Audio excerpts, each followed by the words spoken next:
मैं धनंजय कुमार, सहायक अध्यापक प्राथमिक विद्यालय से। मैं आप लोगों को आज कक्षा 10 और कक्षा 8 में जो है प्रकाश का परावर्तन दिया गया है। तो प्रकाश के परावर्तन पाठ है और कक्षा आपके देखेंगे 9 में भी है और ये 10 में भी है। तो मैं संपूर्ण तरीके से नॉलेज कक्षा 10 के लिए तो पूरा कंप्लीट ही इसमें दूंगा, 9 का भी इसमें होगा और 8 का भी होगा। तो कहेंगे कि इस पाठ में प्रकाश का परावर्तन पढ़ाया गया है।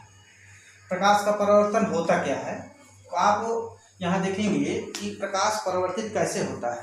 प्रकाश के कुछ गुण होते हैं, प्रकाश क्या होता है, ठीक। तो आप ये समझ ले पहले प्रकाश क्या होता है। तो प्रकाश एक ऐसी एनर्जी होती है, ऐसी ऊर्जा होती है जो नेत्र पे पड़ती है, हमको वस्तु दिखाई देती है।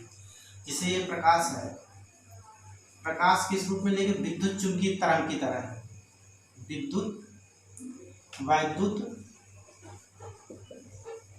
चुंबकीय तरंग की तरह तरंग की तरह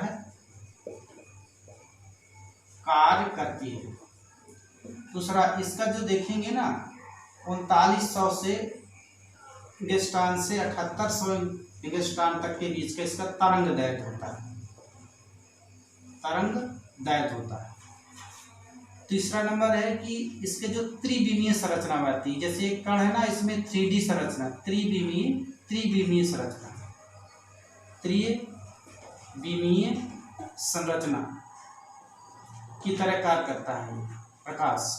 और चौथा नंबर इसका गुण जो होता है, इसकी चाल जो होती है 3 × 10⁸ मीटर प्रति सेकेंड होती है। तो प्रकाश क्या होता है, प्रकाश क्या कहेंगे, प्रकाश एक प्रकार की ऊर्जा है जो हमारे नेत्र में पड़ती है। जैसे ये देखो, ये नेत्र है, क्लियर। प्रकाश एक प्रकार की ऊर्जा है, अगर हमारे नेत्र में पड़ती है तो हमें क्या दिखाई दे रही है, वस्तु दिखाई दे रही है। तो हम कहते हैं इसे प्रकाश कहते हैं। प्रकाश के कौन कौन से गुण होते हैं प्रकाश में, ये मुख्यतः गुण आप पढ़ लेंगे। विद्युत चुंबकीय तरंग की तरह कार्य करता है। प्रकाश का तरंग दैर्ध्य 3900 से 7800 इंगस्ट्रॉन के बीच होता है। प्रकाश त्रिविमीय संरचना दिखाता है, थ्री डायमेंशनल संरचना 3D दिखाता है, 3 ओर ये प्रकाश गति कर सकता है।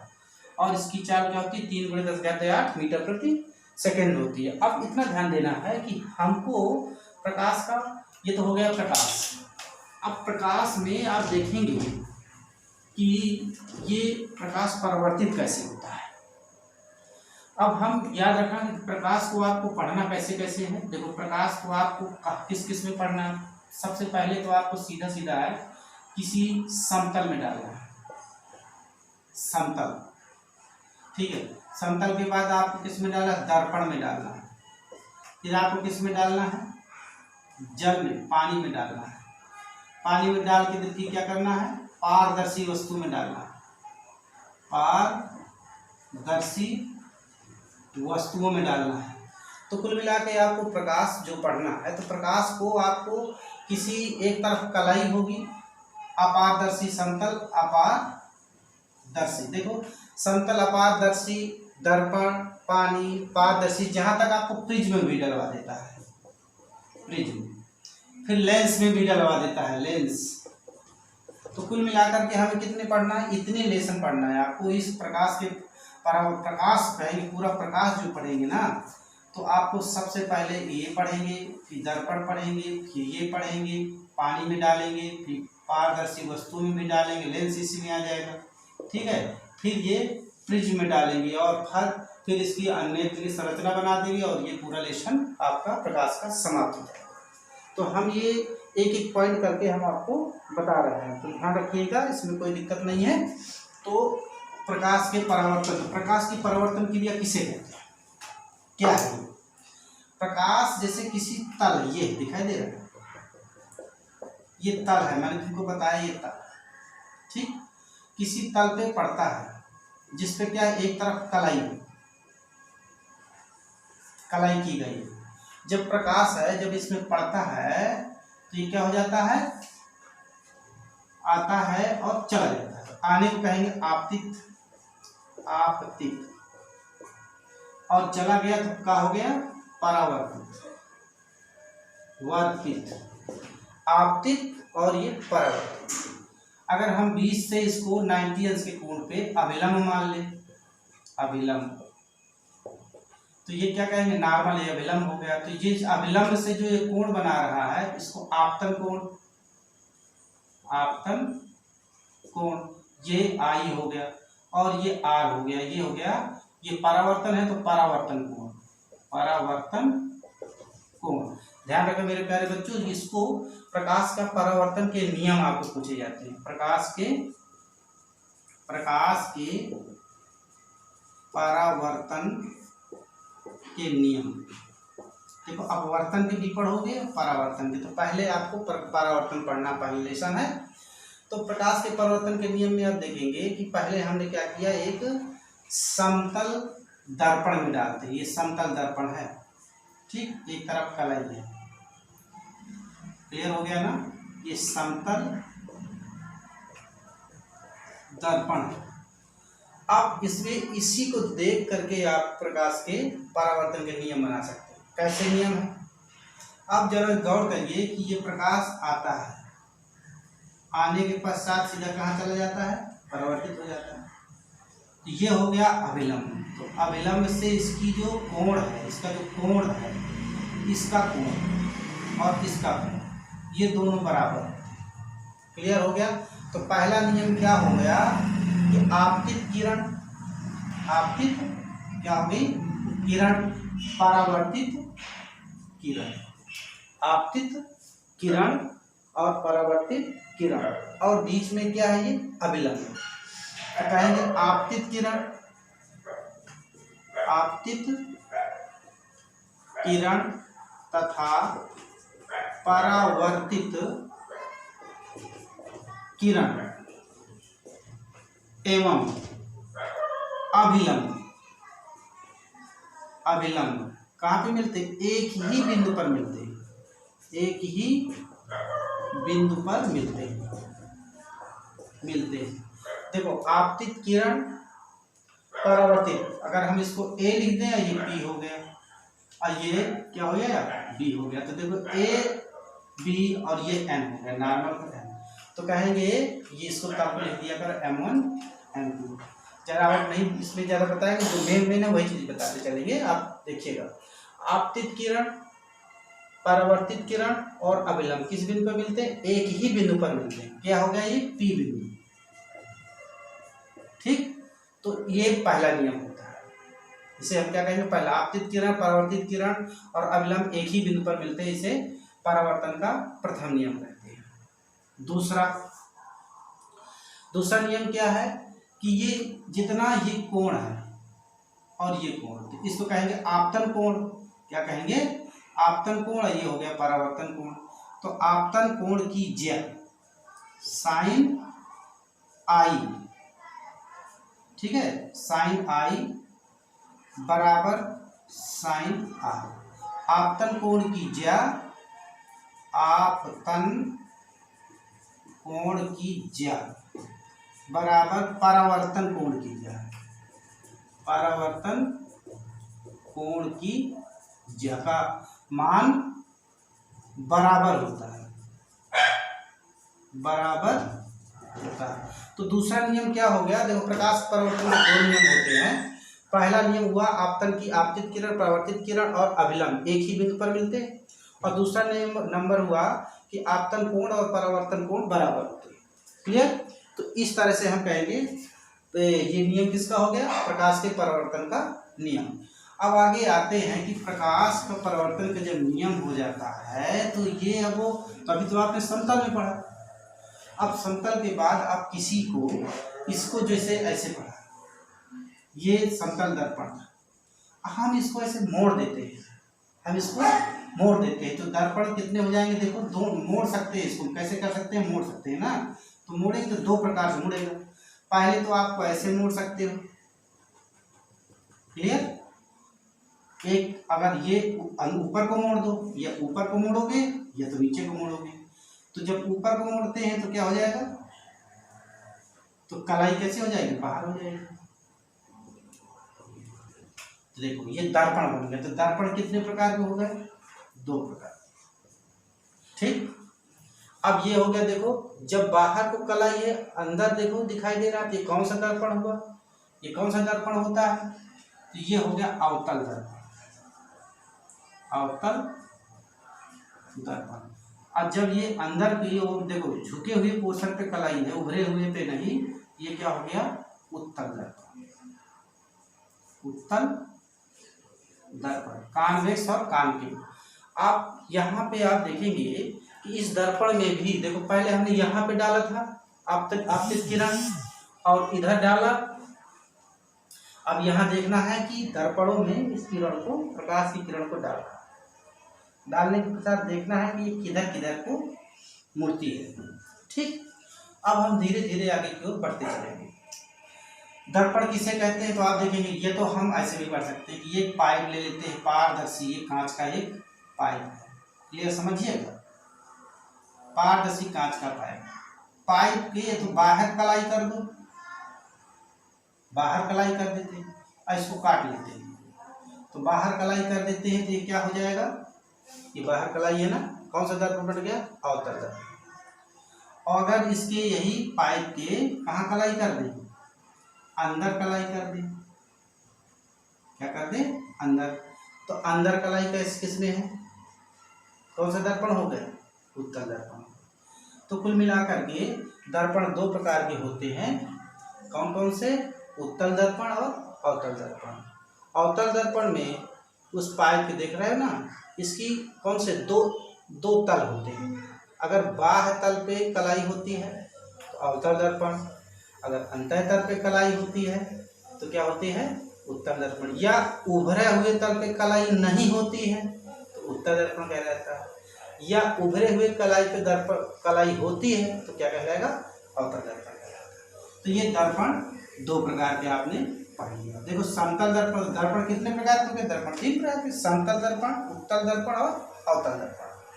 तो दर्पण आपने देख लिया ना, दर्पण वही होगा जिसमें एक तरफ कलाई होगी, आपने पढ़ा समतल, अब क्या पढ़ा, अवतल, अब क्या पढ़ा, उत्तल। ये तीन प्रकार के दर्पण आपने पढ़ लिए। तो तीनों प्रकार के दर्पण में ये कौन कौन से दर्पण हुए, समतल दर्पण, अवतल दर्पण और उत्तल दर्पण। इन दर्पणों में से ये आपको बता ही दिया मैंने, ये आते हैं अवतल दर्पण। अवतल दर्पण में देखेंगे कि इसके कुछ परिभाषाएं होती है। देखो ये हमने क्या किया, इसको यहाँ से हमने देखो इसको बाहर से कलाई कर दिया,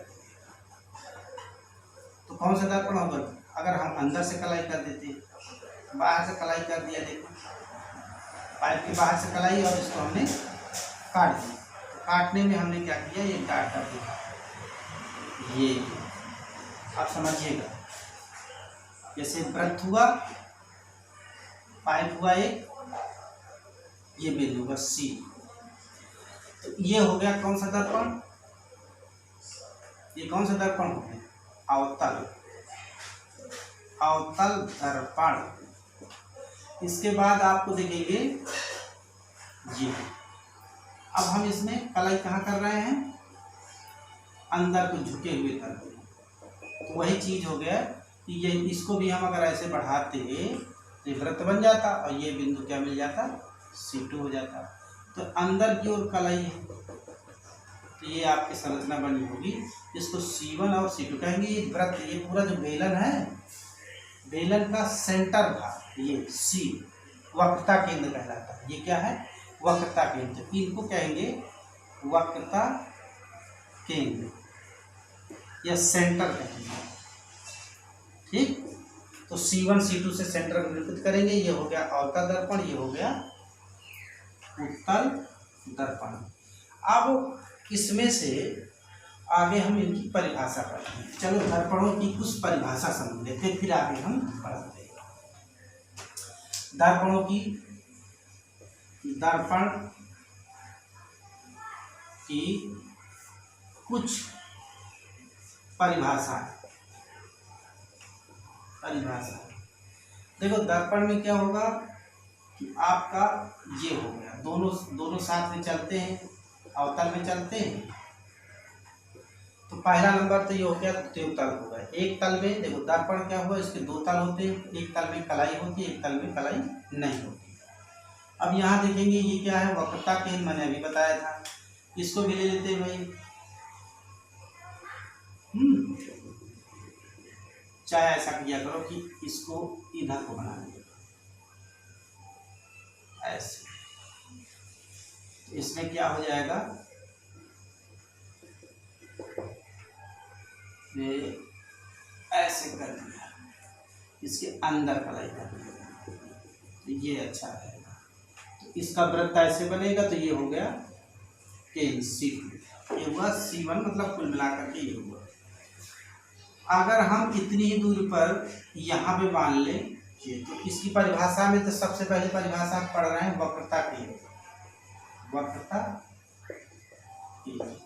वक्रता केंद्र के क्या हुए, C1 है, तो इसी की इतनी दूरी पर अपना दूसरा बिंदु मान लेते हैं और इसको मिला देते हैं। इसको M1 M2 कह देंगे, इसको M1 M2। इसी तरह से ये C1 C2, ये मान लीजिए कि क्या है, इसको भी बताएंगे, तो P लिख देते हैं। तो वक्रता केंद्र परिभाषा पढ़ेंगे। वक्रता केंद्र में क्या हुआ, C1 C2 को मिलाने वाली रेखा क्या कहलाती है, मुख्य अक्ष कहलाती है।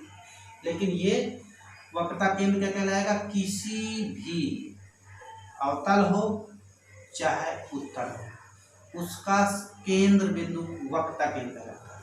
केंद्र बिंदु क्या कहलाता है, वक्रता केंद्र कहलाता है। सेंटर पोर्शन, इसको C से निरूपित करते हैं। क्लियर हो गया। वक्रता केंद्र के बाद दूसरा नंबर पढ़ेंगे ध्रुव। ध्रुव क्या होता, पोल। तो याद रखें ध्रुव क्या हुआ, तो पहले आप मुख्य अक्ष पढ़ लेते, मुख्य अक्ष क्या, मेन एक्सिस। देखो C1 C2 को मिलाने वाली रेखा क्या कहलाती है, कहाँ पे, दर्पण के जिस बिंदु से होकर गुजरती है रेखा, दर्पण के जिस बिंदु से गुजरती है उसे ध्रुव, उसे क्या कहते हैं, ध्रुव कहते हैं या पोल कहते हैं। इसी को P से लिखते हैं, इसी को P से। ये हो गया ध्रुव की परिभाषा। नहीं गड़बड़ हो गया। देखो इसमें हमने दो चीज परिभाषा बता दी है, सॉरी। देखो मुख्य अक्ष की परिभाषा में होता है C1 C2 को मिलाने वाली रेखा क्या कहलाती है, फिर से बता देता हूँ मैं, आप लोगों को थोड़ा सा जल्दी पड़ गया तो गड़बड़ हो गया, तो सॉरी इस बात के लिए। देखो ये इधर समझिए, मुख्य अक्ष क्या होगा, मुख्य अक्ष को C1 C2 को मिलाने वाली रेखा, C1 C2 को मिलाने वाली रेखा क्या कहलाती है, मुख्य अक्ष कहलाती है, मुख्य अक्ष कहलाती है। आप देख लो ये C1 C2 को मिलाने वाली रेखा मुख्य अक्ष, चाहे ये ले लो चाहे ये ले लो। क्लियर, समझ में आ गए। इसी में देख लो ध्रुव क्या कहलाता है, ध्रुव C1 C2 मिलते तो हैं, लेकिन किसके, दर्पण के जिस बिंदु से होकर गुजरते हैं उसे ध्रुव कहते हैं। C1 C2 को मिलाने वाली रेखा दर्पण के जिस बिंदु से होकर, दर्पण के जिस बिंदु से गुजरती है उसे क्या कहते हैं, ध्रुव कहते हैं। अब हमने आपको तीन चीज परिभाषा बता डाली। देखो पहला वक्रता केंद्र बताया, C लिखा करेंगे, मुख्य अक्ष को क्या कहेंगे, C1 C2 को मिलाने वाली रेखा हो गई, ये दर्पण हो गया। तीसरा क्या, ध्रुव हो गया। अब ये ध्रुव के बाद अब आप देखते हैं एक मुख्य परिभाषा आने वाली है, उसमें फोकस, ये वेरी इंपॉर्टेंट परिभाषा है। अब याद रखिए फोकस की परिभाषा याद रखिए। तो देखो इसमें मुख्य अक्ष के समांतर, ये मुख्य अक्ष है, इसके समांतर चलने वाली प्रकाश की किरण इसके भी चलेगी, देखो मुख्य अक्ष के समांतर चलने वाली प्रकाश किरण क्या होगी, आप हो नहीं पाएगी क्योंकि कलाई है, परावर्तित होकर के ऐसे और परावर्तित होकर जिस बिंदु से गुजरती है उस बिंदु को क्या कहते हैं, बस। क्लियर हो गया?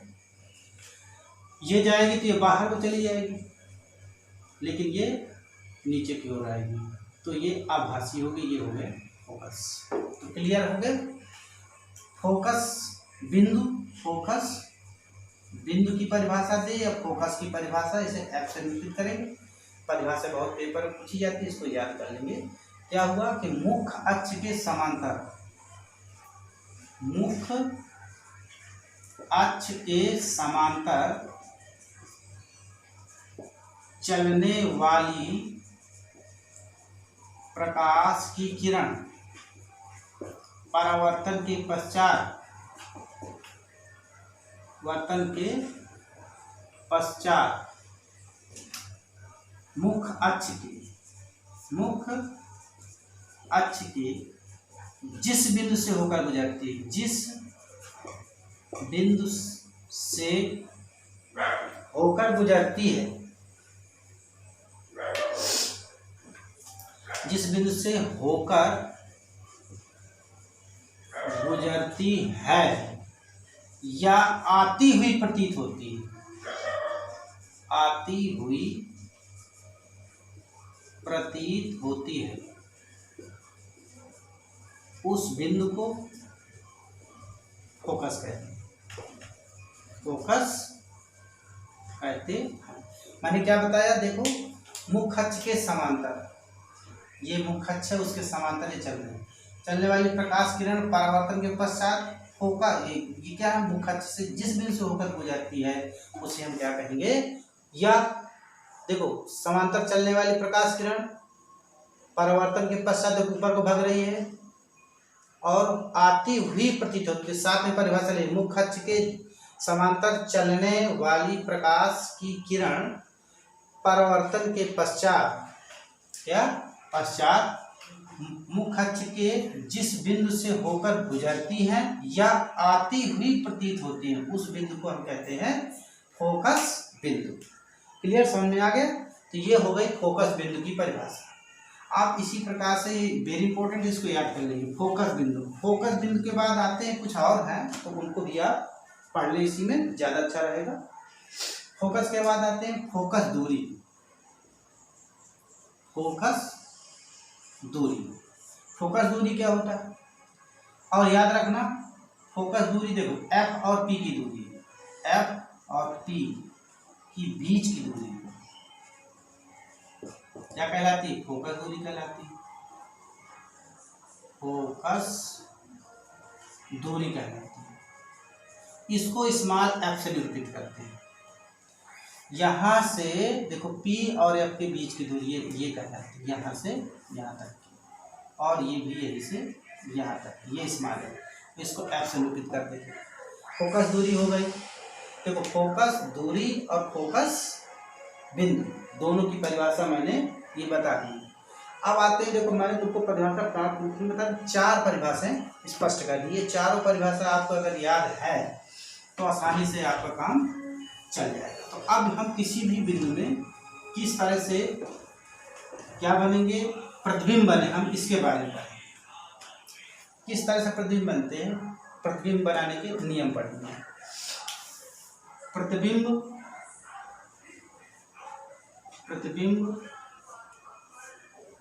बनाने के नियम। प्रतिबिंब बनाने के 2 नियम होते हैं। पहला नियम, दूसरा नियम और तीसरा नियम भी कोई ले देते हैं। तो आप यहाँ समझ लीजिए, ये हो गया,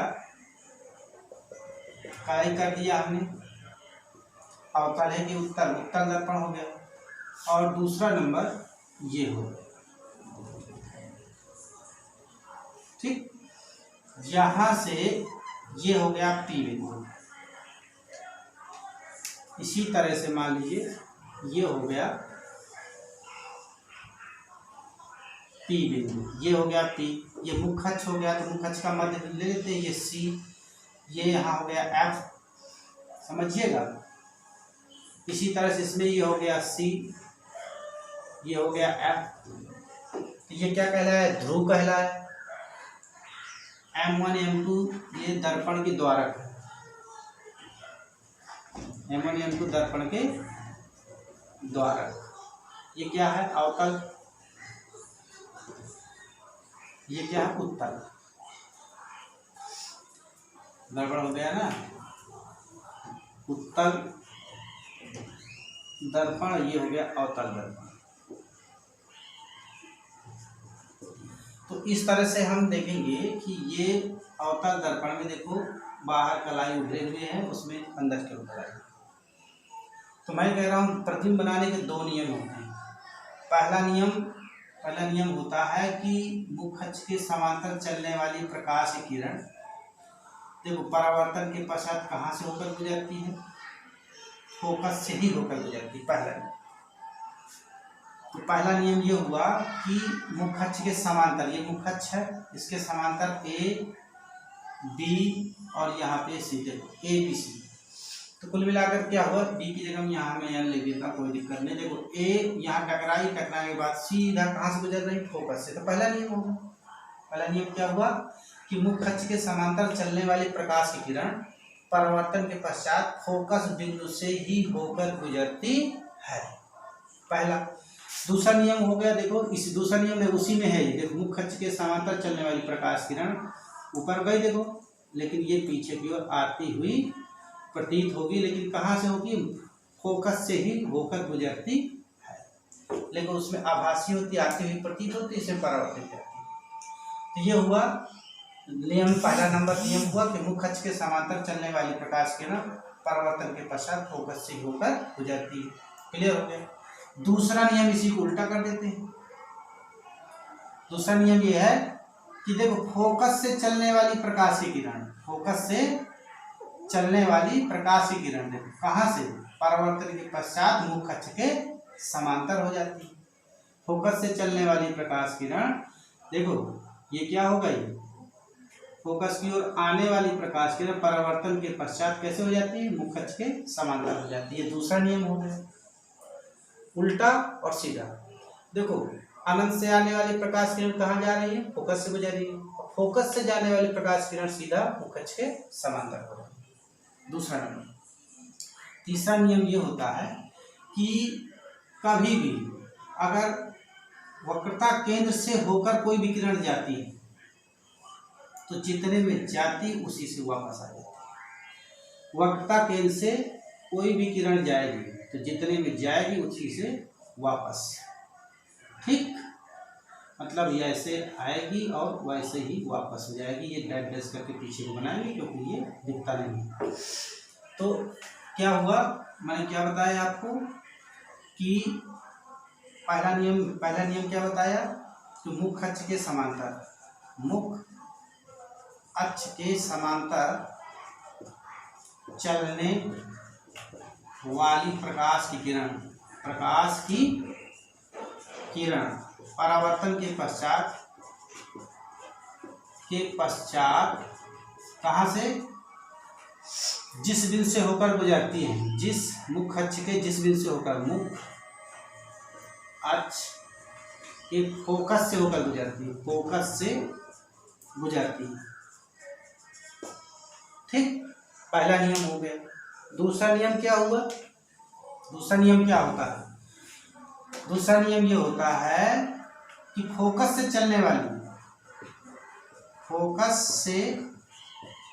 चलने वाली किरणें मुख्य परावर्तन के पश्चात मुख्य अक्ष के समांतर हो जाती है। मुख्य अक्ष के क्या हो जाती हैं? समांतर हो जाती है। दूसरा नियम हो गया, देखो ऐसे गई और ऐसे हो गई, समांतर हो गई इसके। तीसरा नियम क्या हो गया? तीसरा नियम मैंने ये बताया कि ये देखो वक्रता केंद्र से, तीसरा नियम क्या है? वक्रता केंद्र से चलने वाली किरणें क्या होती हैं? उसी